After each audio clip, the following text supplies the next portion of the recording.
রাঙা, তুই এই কাজটা কি করে করতে পারলি? এত বড় সর্বনাশ করতে পারলি? এমনটাই বলছে প্রমিতা। হ্যাঁ বন্ধুরা, এমনটাই দেখা যাবে। বিস্তারিত জানতে ভিডিওটিতে লাইক দিয়ে সম্পূর্ণ দেখতে থাকো। বৃন্দা একলবাবুর মাকে হসপিটালে নিয়ে আসার জন্য বাড়িতে চলে যায়। আর সেখানে গিয়ে রাঙার উপর দোষ চাপিয়ে দিয়ে প্রমিতাকে বলতে থাকে একলবাবুর বাবার কথা, সমস্ত অবস্থার কথা বলতে থাকে। কথাটা শোনা মাত্রই একলবাবুর মা চিৎকার করে জ্ঞান হারিয়ে সাথে সাথে সেখানেই পড়ে যায়। এরপর দেখা যাবে সার্থক, সভ্য, বৃন্দা, ময়না সবাই ভয় পেয়ে যায়। সাথে সাথে জল দিয়ে একলবাবুর মায়ের জ্ঞান ফেরানোর চেষ্টা করে। তারপর দেখা যাবে একলবাবুর মা জ্ঞান ফেরার পর বলতে থাকে, এক্ষুনি তোরা নিয়ে চল, তোরা এত বড় কথাটা আমার কাছে লুকিয়ে রেখেছিস। আমি এক্ষুনি আক্কুর বাবার কাছে যেতে চাই, আমি এক্ষুনি আক্কুর বাবার কাছে যাব। তোরা কেন আমার কাছে এত বড়টা সত্য একটা লুকিয়েছিস? এই জন্যই তোরা তখন ঘরে একসাথে ছিলিস, কাঁদছিলি, এর জন্য তো আমাকে তোরা কিছুই বলিসনি, তো আমি কখনই চলে যেতাম। এই বলে সবাইকে কথা শোনাতে থাকে। একলবাবুর মা বলতে থাকে যে এক্ষুনি আমাকে নিয়ে চল, কান্নাকাটি করতে থাকে। বৃন্দা তখন সান্ত্বনা করে বলতে থাকে যে মা, বাবা এখন ঠিক আছে, বাবার অপারেশন হয়ে গিয়েছে, মনে হয় বাবা আর কোনোদিনও কথা বলতে পারবে না। এ কথা শুনে একলবাবুর মা আবার চমকে ওঠে। এরপর দেখা যাবে বৃন্দা নিজেই গাড়িতে করে একলবাবুর মাকে হসপিটালে নিয়ে যেতে থাকে। এরপর বৃন্দা ইচ্ছে করে একলবাবুর মাকে বলতে থাকে এই সকল কিছু রাঙার প্ল্যান ছিল। রাঙা আমাদেরকে জামাই ষষ্ঠীতে বেড়াতে নিয়ে যায়নি, ও ইচ্ছে করেই ডাকাতদেরকে ধরতে গিয়েছে। এই রাঙার জন্যই বাবার এই অবস্থা। রাঙা গ্যাংদেরকে ধরতে গেলে আর যখন তীরটা মারে সেই গ্যাংদের ধরার জন্য সেই তীরটাই বাবার গায়ে লাগে, ঘাড়ে লাগে। প্রমিতা এই কথা শুনে প্রমিতা পুরোপুরি একদম রাঙাকে ভুল বুঝে। আর তখন বলতে থাকে রাঙা মা এত বড় ক্ষতি করবে আমি কখনো ভাবতে পারিনি, রাঙাকে আমি কোনোদিনও ক্ষমা করব না। এ কথা শুনে বৃন্দা অনেক খুশি হয়ে যায়। এরপর দেখা যাবে হসপিটালে বৃন্দা একলবাবুর মাকে নিয়ে পৌঁছে যায়। আর সেখানে যাওয়ার পরে একলবাবুকে গিয়ে জড়িয়ে ধরে প্রমিতা আর ধরে কাঁদতে থাকে।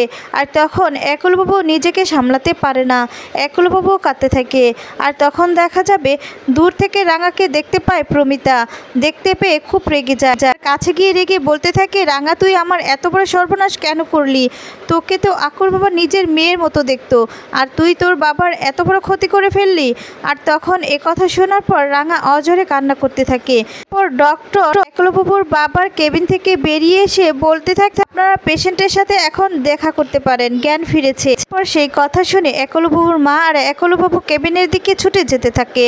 এরপর রাঙাও পেছন পেছন যায়। আর তখন দেখা যাবে নার্স বলতে থাকে যে এখনো পেশেন্ট স্টেবল না, আপনারা একটু সাবধানে কথাবার্তা বলবেন, উত্তেজিত করা যাবে না। এ কথা শুনে একলবাবুর মা একলবাবুর বাবার কাছে গিয়ে অজরে কান্না করতে থাকে।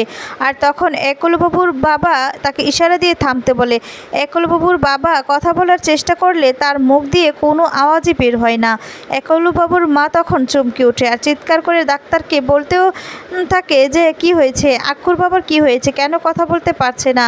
ডাক্তার তখন একলবাবুর মাকে সান্ত্বনা দিয়ে বলে ওঠে যে পেশেন্টের গলার কাছে তীরটা লাগার কারণে নষ্ট হয়ে গেছে, আমাদের মনে হয় সে আর কখনোই কথা বলতে পারবে না। কথা শুনে একলবাবুর মা চমকে ওঠে আর সাথে সাথে না বলে চিৎকার করে ওঠে।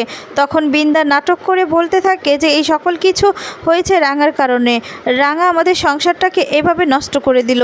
একলবাবুর মা তখন রেগে গিয়ে রাঙার কাছে গিয়ে বলতে থাকে তুই আমার এত বড় সর্বনাশ কেন করলি, তোর কারণে আক্কুর বাবার আজকে এই অবস্থা।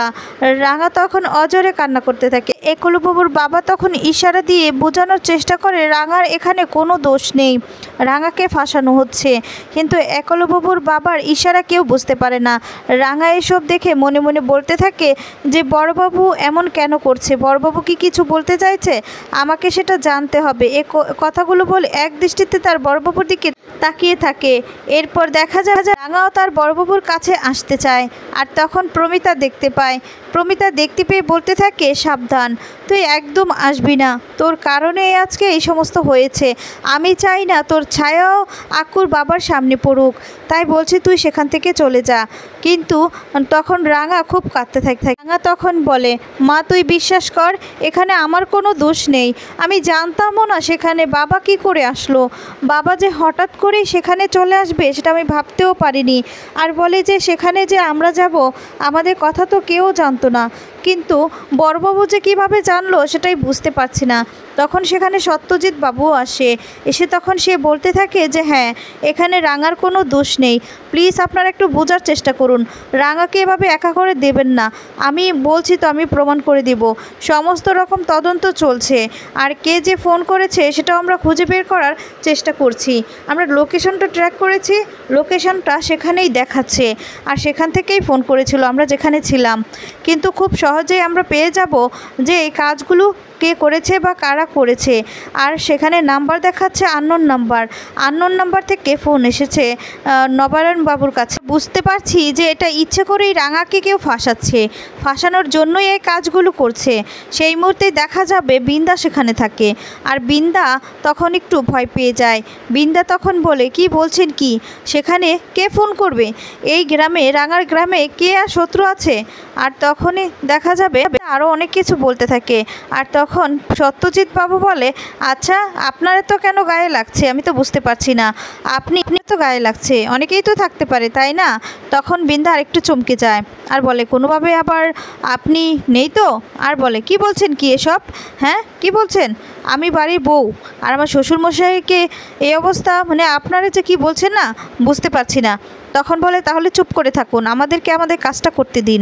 তারপর দেখা যায় যাকে কেউ পাত্তা দেয় না, রাঙার কোনো কথাই কেউ শুনতে চায় না, তার জন্য রাঙা কান্নায় ভেঙে পড়ে, রাঙার কথা কেউ শুনছে না বলে। তারপর দেখা যাবে বলে, আমি এটা প্রমাণ করে দিব যে আমার বড়বাবুর ক্ষতি আমি করিনি, আমি আমার বড়বাবুর ক্ষতি করতে পারি না।